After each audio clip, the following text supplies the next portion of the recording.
Assalamualaikum warahmatullahi wabarakatuh. Salam sejahtera untuk kita semua. Om Swastiatu, Namo Buddhaya, salam kebajikan.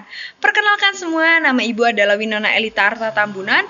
Ibu masih berstatus sebagai mahasiswa semester 7 di Universitas Kristen Indonesia, Fakultas Keguruan dan Ilmu Pendidikan Biologi.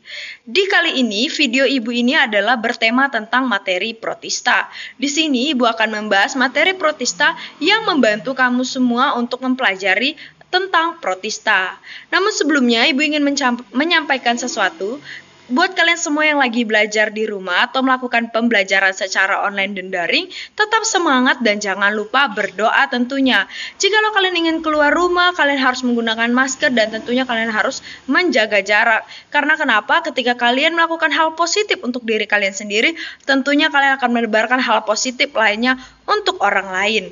Sebelum kita memulai materi ini atau sebelum kita menonton video pembelajaran ini, alangkah lebih baiknya jika kita mulai segala sesuatunya diawali dengan doa. Doa oleh kepercayaan dan agama masing-masing.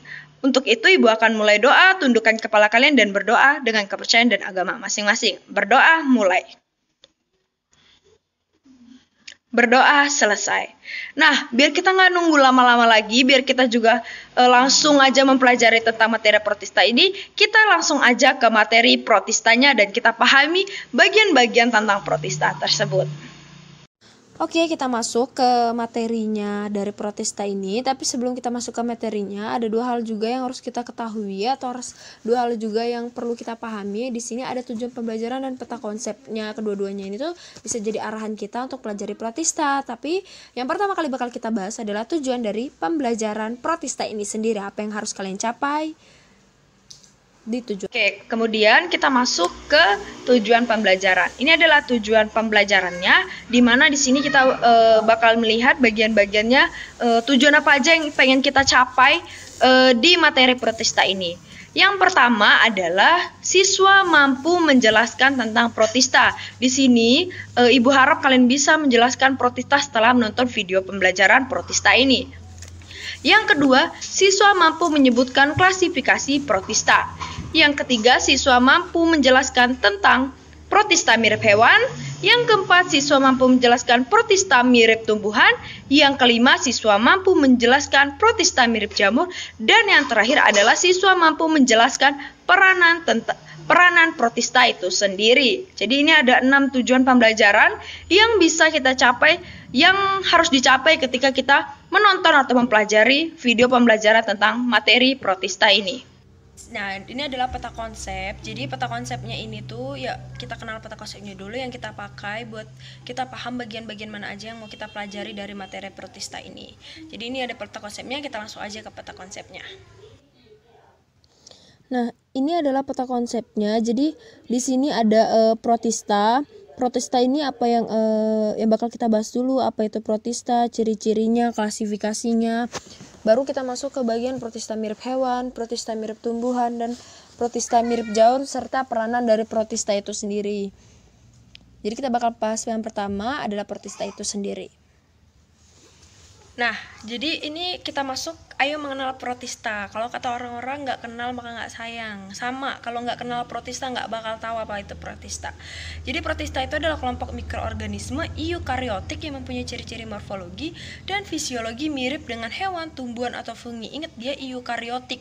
Ciri-cirinya tuh dia ada eukariotik. Apa sih eukariotik itu? Eukariotik itu artinya dia udah punya inti sel sejati. Walaupun protista ini tidak punya inti sel yang mungkin sebaik dari kingdom lain seperti hewan itu, tapi dia punya ciri-ciri seperti itu. Ada eukariotik, berkoloni atau soliter, habitatnya bersifat kosmopolit, reproduksi ekseksual atau ekseksual, organismenya uniseluler atau multiseluler, dia heterotop atau autotrop, dan punya alat gerak. Klasifikasinya ada mirip hewan, mirip tumbuhan, dan mirip jamur. Yang pertama bakal kita bahas adalah mirip hewan. Protista mirip hewan atau yang sering dikenal orang adalah protozoa. Jadi protozoa ini berasal dari bahasa Latin yang artinya protos dan pertama, dan zion yang artinya hewan. Dia tuh disebut mirip hewan karena dia punya karakteristik yang mirip hewan, yaitu heterotop dan memiliki alat gerak. Jadi dia punya kemiripan sama hewan. Ingat ya, dia cuma mirip hewan tapi dia bukan termasuk dalam kingdom hewan. Nah, ciri-cirinya itu ada, yang pertama dia tuh uniseluler, kemudian berkoloni atau soliter, reproduksinya asexual atau seksual, dia dapat bergerak bebas atau motil, dan dia juga eukariotik. Nah, untuk klasifikasinya ada 4 menurut cara dia bergerak atau dia punya alat gerak. Ada rhizopoda, ada ciliata, flagellata, dan sporozoa. Untuk itu biar kita lebih paham lagi, biar lebih ngerti lagi, kita masuk langsung ke contoh dari protista mirip hewan ini untuk lebih paham protista ini. Nah, contoh dari protista mirip hewan adalah flagellata. Tahukah kamu, sleeping sickness atau Afrika trypanosoma, penyakit tidur yang menyerang Afrika Sub-Sahara yang disebabkan oleh lalat sese. Ini adalah penyakit tidur berkepanjangan yang menyebabkan kematian. Tapi ini bukan penyakit tidur yang malamnya begadang terus paginya malas bangun ya. Itu kamu malas, bukan penyakit sleeping sickness. Disebabkan oleh lalat sese yang terdapat parasit dalam tubuhnya, kemudian nantinya dia akan menginfeksi sistem saraf pusat pada manusia. Ini bisa menyebabkan kelumpuhan, bahkan kematian pada manusia. Parasit ini namanya adalah Trypanosoma brucei. Nah, Trypanosoma brucei ini termasuk dalam protista mirip hewan jenis flagellata. Flagellata sendiri adalah protozoa yang mempunyai alat gerak berupa bulu cambuk atau flagel. Jadi dia punya alat geraknya itu berupa bulu cambuk. Nah, untuk ciri-cirinya sendiri, flagellata ini banyak ditemukan di air laut dan air tawar, kemudian hidup secara parasit, dan dia reproduksi seksualnya dengan pembelahan biner. Nah, jadi contoh lain selain Trypanosoma brucei ini ada Euglena viridis, kemudian Trypanosoma evansi, dan Trypanosoma vaginalis. Kita langsung masuk aja ke contoh dari flagellata ini supaya kalian lebih paham. Jadi ini ada contoh flagellata, ini adalah Trypanosoma vaginalis, disebut juga Zoophlegellata. Jadi Trypanosoma vaginalis ini punya dampak merugikan khususnya bagi wanita karena dia penyebab dari keputihan. Kemudian ada Trypanosoma evansi, Dinoflagellata, dan Euglena. Nah, Dinoflagellata dan Euglena ini memiliki pigmen fotosintesis. Untuk Euglena dia punya pigmen warna hijau dan Dinoflagellata punya pigmen warna merah. Tahukah kamu kalau Dinoflagellata ini dia itu penyebab bencana ekologi loh pada laut. Kenapa? Kalau Dinoflagellata ini mati tuh oksigen akan turun dan dia akan menyebabkan ikan-ikan yang di laut itu mati gitu. Sehingga Dinoflagellata ini disebut bisa menyebabkan bencana ekologi gitu. Karena ketika Dinoflagellata mati, oksigen itu akan turun dan menyebabkan ikan-ikan keluar dan mati, sehingga Dinoflagellata ini merugikan gitu. Next, rhizopoda. Kita masuk ke yang berikutnya. Setelah flagellata tadi ada rhizopoda. Dari rhizopoda ini dalam bahasa Yunani, rhizo yang artinya akar dan podos artinya kaki, sehingga dapat dikatakan bahwa kaki dari rhizopoda ini menyerupai akar.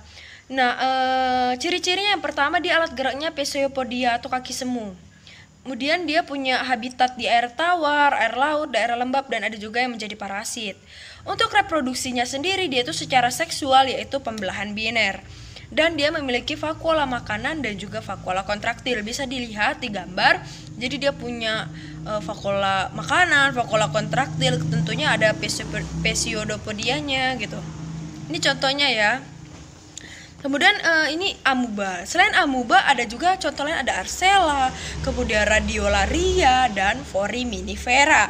Langsung aja kita ke contohnya biar lebih paham, lebih jelas lagi tentang rhizopoda. Nah, jadi ini contoh dari rhizopoda, ada amuba, Radiolaria, dan Foraminifera.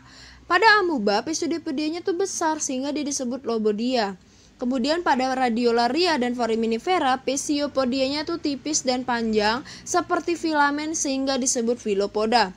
Pada Radiolaria dan Foraminifera memiliki cangkang luar nih. Kalian bisa lihat yang di lingkaran ini cangkang luarnya namanya exoskeleton. Di mana untuk exoskeleton pada radiola terdiri dari zat kitin dan strontium fosfat, sedangkan pada Foraminifera terdiri dari kalsium karbonat. Untuk cangkang Radiolaria ini ketika dia mati, cangkangnya itu ketika menyatu dengan tanah dia dapat berfungsi sebagai abu gosok yang menguntungkan bagi kehidupan manusia. Nanti bakal dibahas di peranannya ya. Jadi ini contoh dari rhizopoda. Untuk amuba ada lobodia, radiolora filopoda gitu. Ciliata. Jadi istilah ciliata itu berasal dari bahasa Latin cilia yang berarti rambut kecil. Ciliata adalah protozoa yang bergerak dengan menggunakan cilia atau rambut getar. Nah, untuk ciri-ciri ciliata sendiri, dia itu bersifat heterotop, kemudian hidup secara parasit, simbiosis, dan ada juga yang hidup bebas dalam, serta reproduksi secara pembelahan biner, dan dia hidup bebas pada lingkungan berair, contohnya air laut ataupun air tawar yang banyak mengandung organik. Nah, ini adalah contoh dari ciliata, ada paramecium dan ada vorticella. Kalau bisa kalian lihat, paramecium itu punya vakuola kontraktil yang besar, dan di sampingnya tuh ada rambut-rambut. Nah, namanya itu rambut getar, jadi itu bulu-bulu getarnya. Nah, karena dia punya rambut getar, jadi dia bisa menggetarkan air, guys, menggetarkan air, dan dari situlah nanti makanan itu masuk. Jadi kayak gitu, seperti itu cara ciliata untuk memperoleh makanannya. Jadi dari rambut-rambut getarnya itu menggetarkan air. Kemudian vorticella juga nih sama, dia punya ada bintik-bintik hijau ini itu kayak seperti kayak alga-alga, dia punya ada alganya di situ. Kemudian sporozoa. Sporozoa adalah protozoa yang tidak memiliki alat gerak dan memiliki bentuk seperti spora pada salah satu tahap dalam siklus hidupnya. Sporozoa merupakan sel infektif sangat kecil yang disebut sporozoid. Sporozoa yang paling dikenal adalah Plasmodium. Plasmodium adalah parasit yang menyebabkan penyakit malaria. Nah, sporozoa ini tidak memiliki alat gerak khusus dan dia kebanyakan itu bersifat parasit pada manusia. Contohnya itu adalah penyebab penyakit malaria. Malaria itu adalah penyakit yang lumayan mematikan bagi kehidupan manusia ya, karena dia menyebabkan memakan nih sel darah pada tubuh manusia. Nah, dia tuh merupakan protista mirip hewan atau sporozoa. Jadi Plasmodium itu adalah parasit yang menyebabkan penyakit malaria yang dilakukan oleh nyamuk Anopheles ya guys ya. Jadi dia penyebab penyakit malaria dan dia tidak memiliki alat gerak khusus. Dari hidupnya juga menunjukkan pergiliran fase seksual, ada generatif dan aksesual vegetatif. Dia punya nukleus tetapi dia tidak punya vakuola kontraktil. Jadi sporozoa ini tidak punya alat gerak khusus dan dia sebagian besar hidupnya parasit pada hewan atau manusia. Pada manusia khususnya itu malaria. Nah, untuk lebih jelasnya lagi tentang sporozoa ini, kita bisa masuk ke siklus hidup Plasmodium yang bakal dijelasin di video berikut ini. Semoga kalian bisa pahami video berikut ini ya. Nah, jadi siklus hidup Plasmodium ini ada yang terjadi di dalam tubuh nyamuk dan ada yang terjadi dalam tubuh manusia. Nah, siklus hidupnya di tubuh nyamuk ini pertama kali dimulai ketika ada nyamuk Anopheles yang menggigit manusia yang sudah terinfeksi oleh Plasmodium ini. Nah, nyamuk ini nanti menggigit manusia yang terinfeksi, kemudian dia akan meminum darah manusia, dan dari darah manusia ini tuh nyamuk itu akan mendapatkan yang namanya sel sperma dari Plasmodium, dan juga ada juga sel telur dari Plasmodium itu. Nah, kedua sel ini secara umum disebut juga sel gamet atau gametosit. Kemudian keduanya ini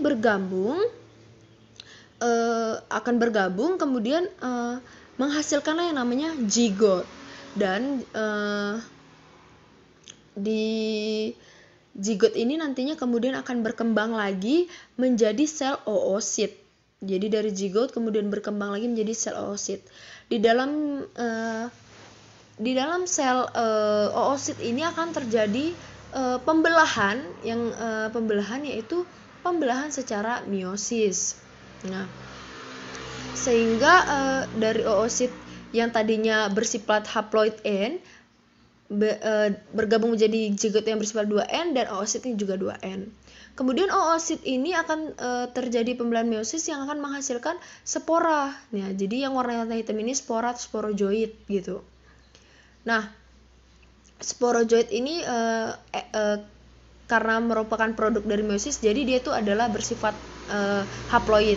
atau N ya. Nah, kemudian ketika nyamuk yang sudah menghasilkan sporozoid ini, kemudian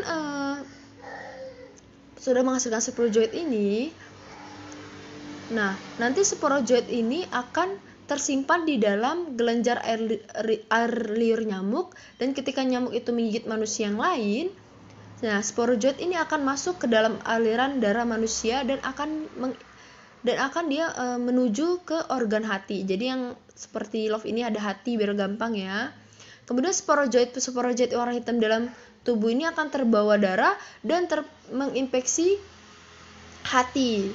Kemudian sporozoid ini akan menginfeksi sel hati, di mana nanti sel hati ini akan pecah gitu.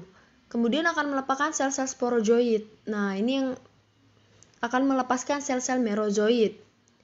Nah, ini seperti yang digambar hitam ini adalah sel-sel yang dilepaskan karena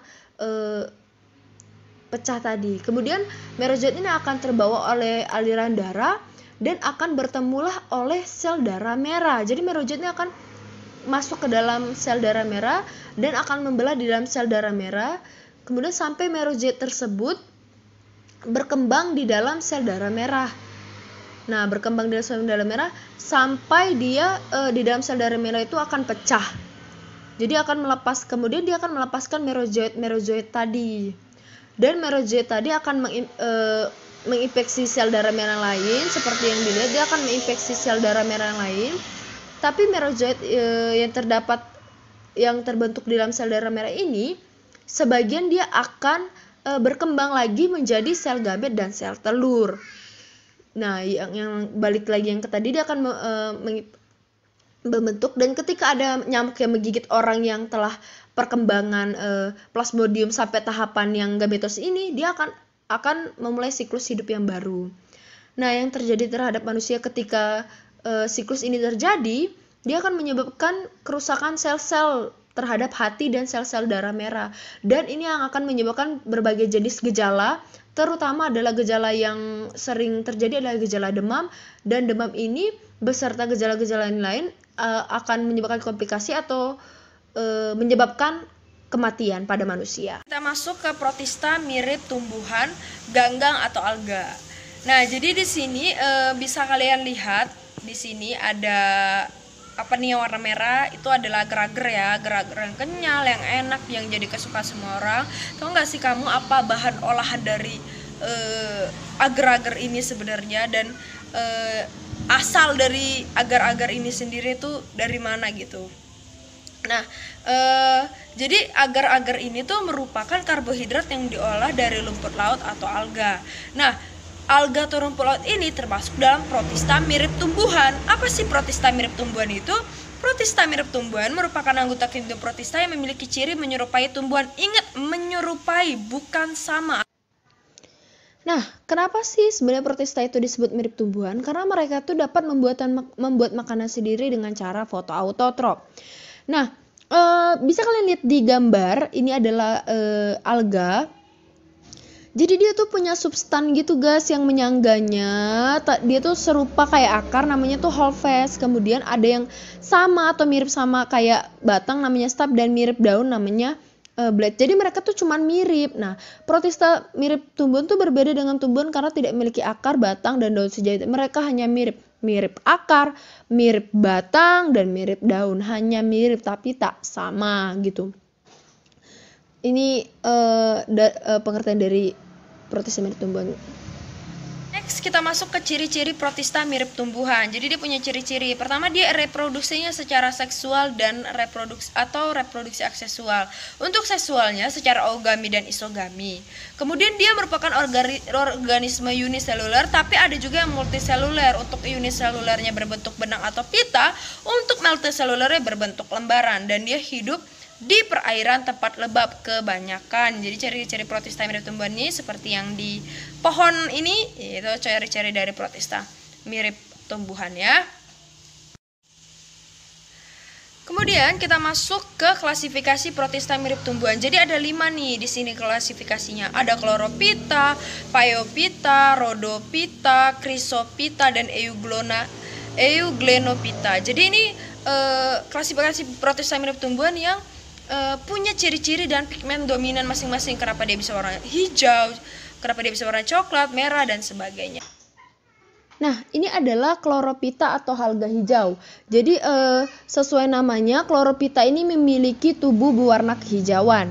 Chlorophyta ini memiliki pigmen klorofil A dan klorofil B yang lebih dominan dibanding dengan pigmen karotin dan xanthofil. Klorofil A-nya itu menghasilkan warna hijau kebiruan pada tanaman, sedangkan klorofil B-nya menghasilkan warna hijau kekuningan.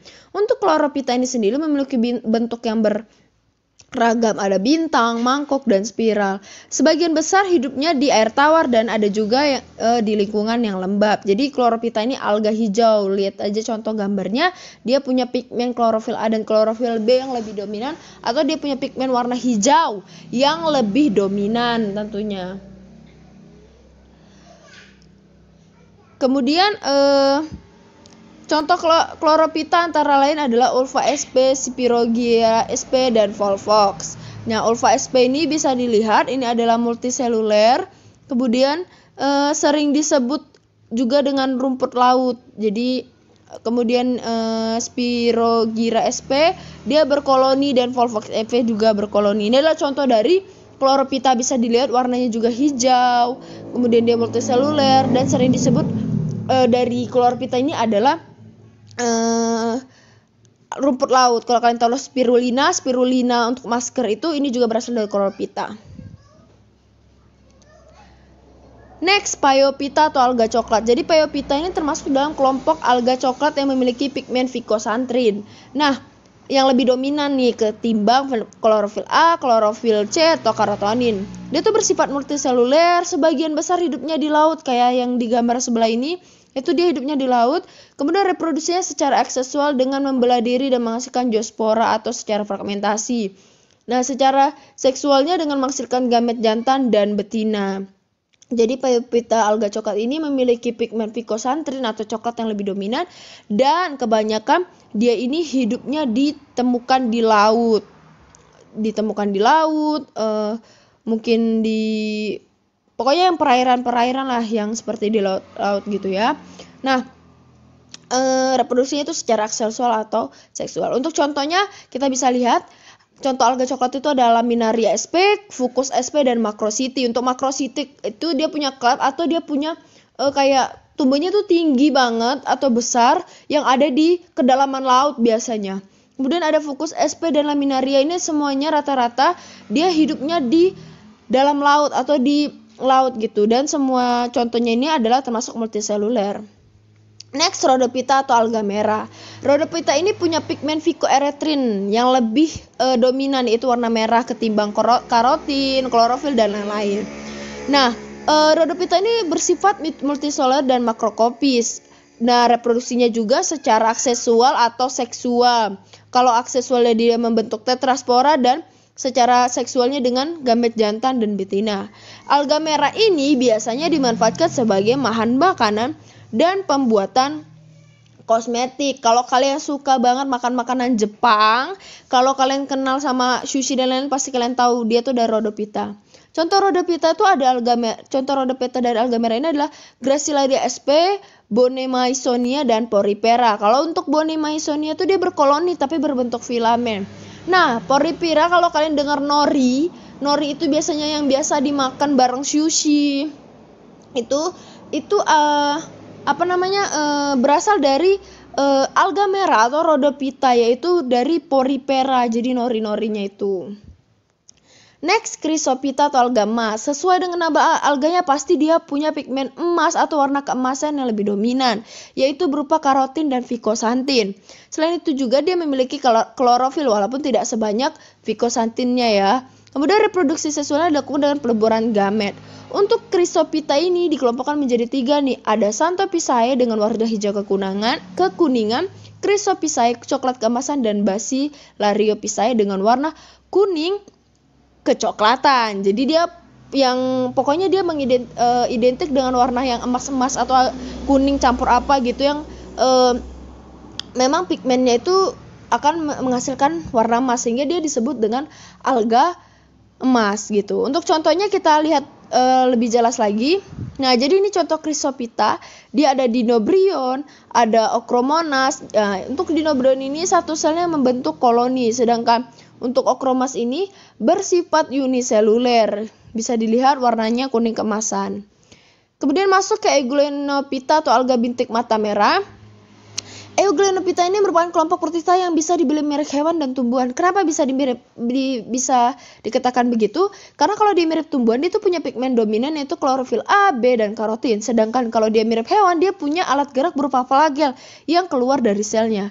Ciri lainnya dia dapat hidup di perairan. Jadi dia bisa dikatakan mirip hewan dan tumbuhan karena dia punya pigmen, tapi dia punya alat gerak juga yang keluar dari tubuhnya atau berupa flagel yang keluar dari selnya. Kalau kalian ingat tadi di pembahasan flagellata tuh ada yang namanya euglena.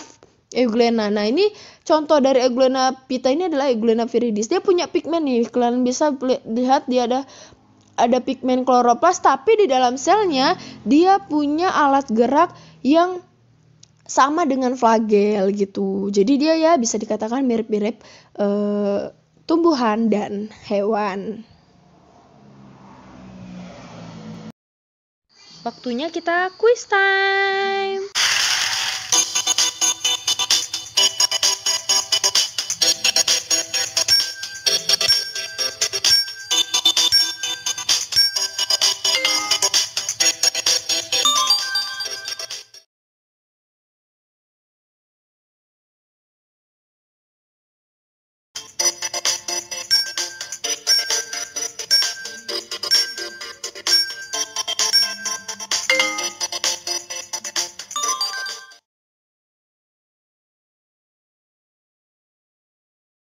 Terima kasih banyak udah nonton video part 1 ini. Jadi kita bisa tarik kesimpulan bersama-sama kalau protista mirip hewan dan protista mirip tumbuhan itu tidak sama dengan hewan atau tumbuhan, tetapi mereka memiliki karakteristik atau ciri-ciri beberapa yang sama, tetapi mereka tetap bukan hewan dan tumbuhan. Mereka adalah protista yang mirip hewan dan mirip tumbuhan. Untuk protista itu sendiri adalah organisme atau mikroorganisme yang eukariotik. Jadi dia punya inti sel sejati, tapi memang tidak sebaik, mungkin tidak sebaik dan tidak seutuh atau tidak sebagus hewan dan tumbuhan, tapi dia merupakan mikroorganisme yang eukariotik.